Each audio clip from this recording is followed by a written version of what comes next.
Hello, everyone. I'm honored to be here tonight to share my Point Foundation story. I started sharing my story 3 years ago during Point Selections Weekend, when I talked to Point board members and staff about my past adversities, current achievements, and future aspirations.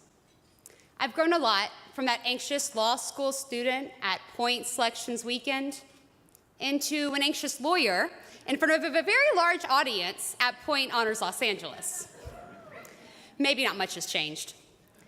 I say that in the best way possible.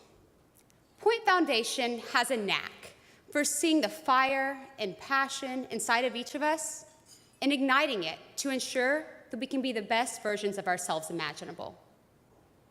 During my Point Selections interview, I told the committee about the work I really care about: helping immigrant children, refugees, and LGBTQ youth.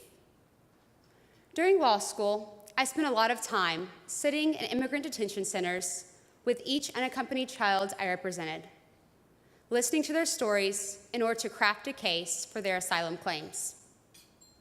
I knew that while I could not ultimately control whether they were granted asylum, I could do my best to make sure that each child had a safe refuge during our time together, even if it was just for a few hours a week. When I became a Point Scholar, Point gave me the tools I needed to expand the work I was already doing on my own. For my Point Community Service Project, I brought together lawyers, social workers, policy advocates, refugees, and students from the University of Chicago at a symposium to connect and collaborate on how to best support the LGBTQ immigrant community. The relationships I made through my project have had real-world, meaningful impact. When I was working with my colleagues at my law firm, Skadden Arps, on amicus briefs opposing the Trump administration's travel ban on behalf of several LGBTQ organizations, we knew we had real lives at stake. One of the attorneys I befriended through the symposium was able to share the story of their client from Syria affected by this ban. With this humanizing story included, our brief was the only one submitted to the US Supreme Court that addressed the harm the travel ban would have on LGBTQ individuals facing persecution.